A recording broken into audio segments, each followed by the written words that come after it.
When the Chicago Bears went for it on 4th and 13, that told me this team was here to win this fucking game. The Chicago Bears beat the Lions by a score of 28-13 at Soldier Field to get their first back-to-back wins under Matt Eberflus and back-to-back divisional wins. The first win against the Lions under Matt Eberflus, and the Bears just pick up a massive, crucial win here at Soldier Field as they beat a really good Lions team by multiple scores, and it very easily could have been even more if we just hit a couple of plays that we missed by a little bit. What's going on, guys? I'm back with another Chicago Bears post-game reaction video, which I'll be doing after every single Bears game this year, and usually these post-game reactions are not this happy, not this exciting, but my god, man, this Bears team has turned it the hell around. Okay, the Bears now are only one win away from the final wildcard spot in the NFC. Think about that, guys. With all the chaos that's gone on this season, with how bad we started out the season, we started out the season 0-4,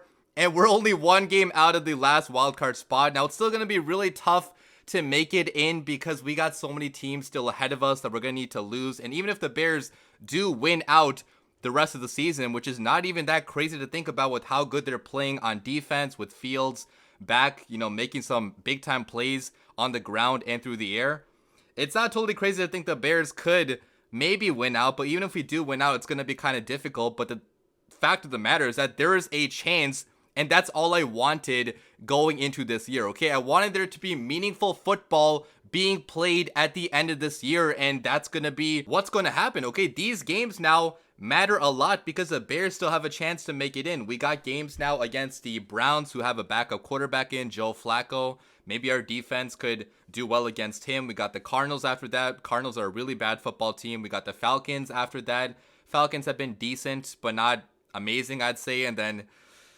last week, we got the Green Bay Packers at Lambeau Field, which if that game has any sort of meaning, like if that's the one game that the Bears have to win to make the playoffs, I'm going to be a nervous wreck before that game. And I'm probably going to have to throw up a couple times before that game starts because I just don't know if my heart will be able to handle a win and you're in situation at Lambeau Field. But one game at a time. Okay, this is only one win. Let's not get too ahead of ourselves. But I am so freaking proud of this team and this head coach too. Okay, I have to give Eberflus some love for winning this game in the fashion in which they won it. Okay, it was a dominant victory against the 9-win first place Detroit Lions. That is no small accomplishment. And the funny thing is, guys, we should have had a sweep against them this year if we did not choke the last game. But what's in the past is in the past. The team clearly did learn from the last game and stepped on the gas when they needed to this time. And the defense definitely closed it out at the end. We were aggressive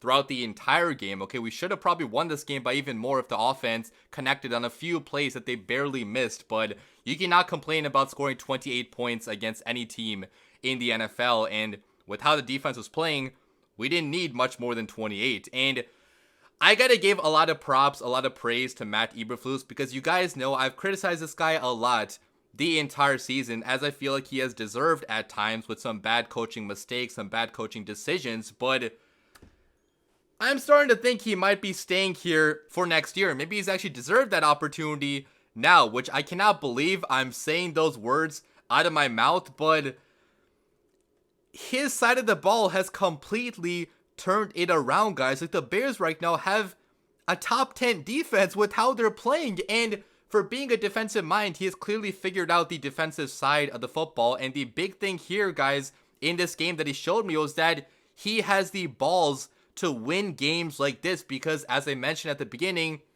the Bears went for it on 4th and 13. Okay, they took a shot downfield, which, for being a defensive-minded head coach, which, you know, people think defensive-minded guys can be a little bit too conservative sometimes. Like, in this game, he stepped on the gas pedal at the right moment, at the right time. And that one decision to go for it on the 4th and 13, we draw them offsides, we get a free play, Fields goes down the field. Beautiful throw to DJ Moore for the touchdown.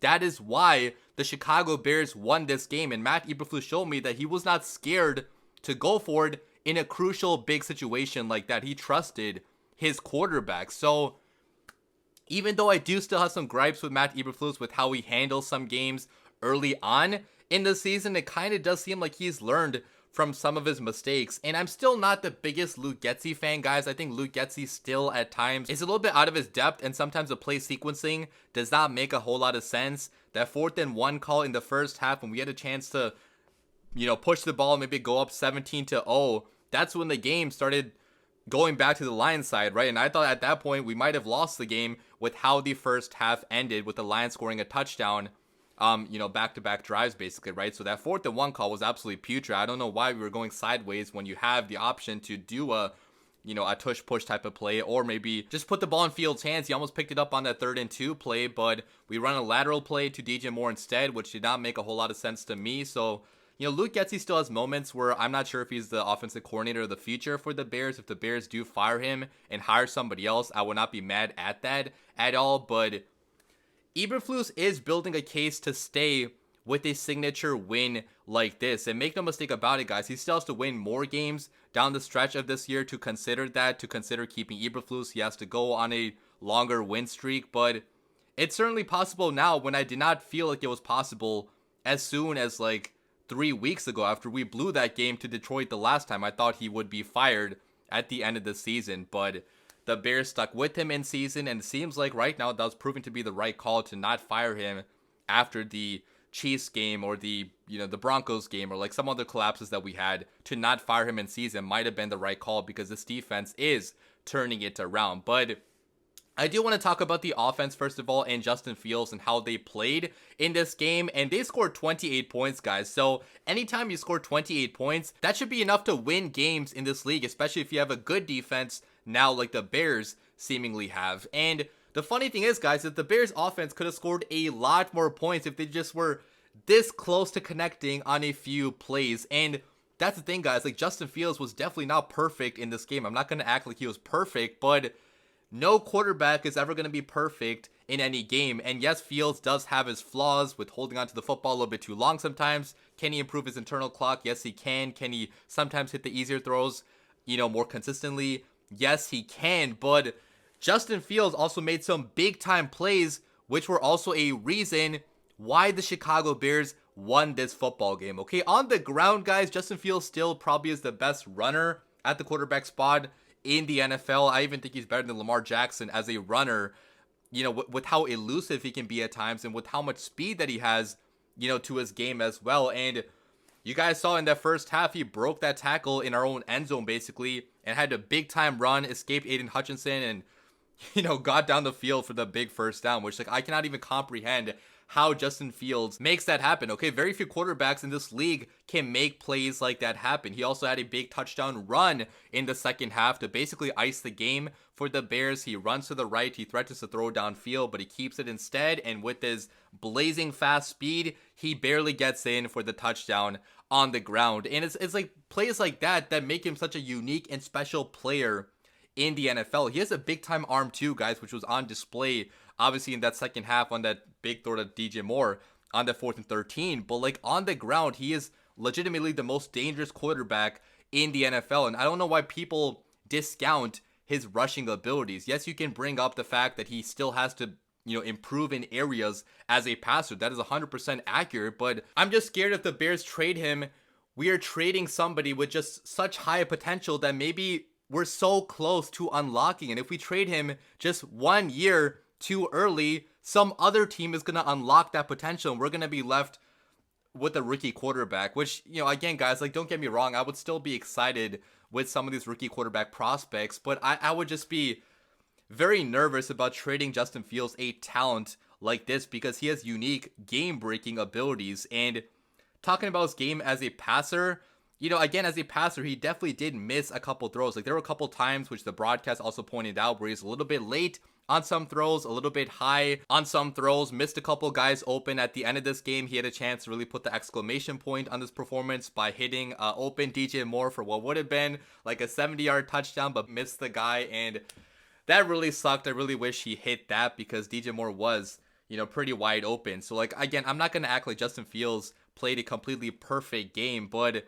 as I mentioned, very few quarterbacks are perfect. And yes, he does need to improve his internal clock because sometimes the ball still gets out a little bit too slow, but he's working on these things. He's clearly improving in some of these areas, right? Because in this game, he had 223 passing yards. He had 1 passing touchdown. Big stat was that he had no interceptions. Okay, no interceptions, no fumbles, which has been a big point of concern with him in the past in some games. He did not turn the ball over a single time, which was big time. Took good care of the football, made some big plays on third down. He had a beautiful pass to Darnell Mooney in the first half, in which he barely got that ball in there. It was a tight window throw, which only Mooney could catch that ball. So that was a fantastic play in which Mooney got some yak on that as well. And obviously Mooney and him have been a little bit off this season. Like even in this game, they were off a couple times, and it seemed like, Fields was at fault for some of those throws. Maybe Mooney also was at fault on some of those, missed connections. But whatever the case is, like, they're not connecting as they're used to connecting in the past. But scoring 28 points, you should be happy with that. And again, the play of the game on 4th and 13, the balls of Eberflus to go for it and the balls on Justin Fields to go down the field. Obviously, it was a free play, so we would have gotten another chance, anyways. But to go down the field, throw that ball beautifully right in DJ Moore's hands, like that is what you need from your franchise quarterback when you need it the most. Okay, that was a tie game. That was a big, crucial situation, which people criticize Fields for not being good in crucial situations sometimes. He was good in a crucial situation right there. So, all in all, guys, when you combine Justin Fields' rushing and passing yards together, like, I think he played a pretty good game. Could he have been better? Yes, he definitely could have been, and he's not ever going to be without flaws, but I think you can win a lot of games with a quarterback like Justin Fields in this league if you build properly around him. And talking about the rest of the offense, like the offensive line was not really great in this game. A couple times Justin Fields held onto the football a little bit too long, causing them to look worse than they actually were. But Braxton Jones had a couple bad snaps. He had one play where he got absolutely destroyed from the get-go. We got lost on a few stunts too, which the Lions threw our way. So, offensive line definitely was not as good as they were last time, I'd say. But again, Fields sometimes holding onto the football does contribute to that too. So, pretty up and down day from the offensive line. And I already talked about the playmakers basically, but DJ Moore, such a good football player. He can do it all. I still cannot believe the Bears actually got him in trading back for the number 1 pick last year. The Panthers were dumb enough to trade a talent like that. Usually the Bears are the one dumb enough to trade good talents, but thank God DJ Moore is a Bear. Cole Kmet also had a pretty nice stat line. He had 66 receiving yards. He had a big time play in the first half where he got some yards after the catch because he was wide freaking open. So, all in all, a pretty good day from the offense. Scoring 28 points, you're never going to be complaining about that, but they can still be a lot better, and they, hopefully are going to be connecting on those, miscues in the future throughout these last couple games. But talking about the Bears defense, guys, this is legit a good defense now, okay? You cannot even say they're building towards being good. They're legit good right now with how they're playing after the acquisition of Montez Sweat, okay? Montez Sweat has been a game changer for this entire Bears defense. He had 1.5 sacks today. He also had a couple other pressures too, and he has been worth every single penny of that contract extension, and he's been worth that second-round pick that we gave up to get him very easily because he's making everybody around him so much better. And it's not only him, obviously, it's also, credit to Eberflus for designing more creative pressure packages up front to use on third down. Eberflus definitely has gotten better there, and I think also the hiring of Phil Snow, which I never have talked about on this channel, but we hired Phil Snow as a defensive assistant after our last defensive coordinator, obviously, got basically fired, right? So we hired him, and the defense has been a lot better with his acquisition. So maybe he's helping out Eberflus in designing these pressure packages. But ever since we got Montez Sweat, guys, like everybody else is getting home to the quarterback. Gervon Dexter got his first sack of his young NFL career. He finally got to the quarterback today. Also had Unique Ngakoue get to the quarterback. We also had Justin Jones get to the quarterback. We had 4 sacks as a team, which, guys, just a few months ago, we used to go multiple games without getting a single hit on the quarterback, let alone getting 4 sacks in one game. And all that pressure is leading to turnovers because Jared Goff, man, he could have thrown a lot more than 2 interceptions. He was lucky he only got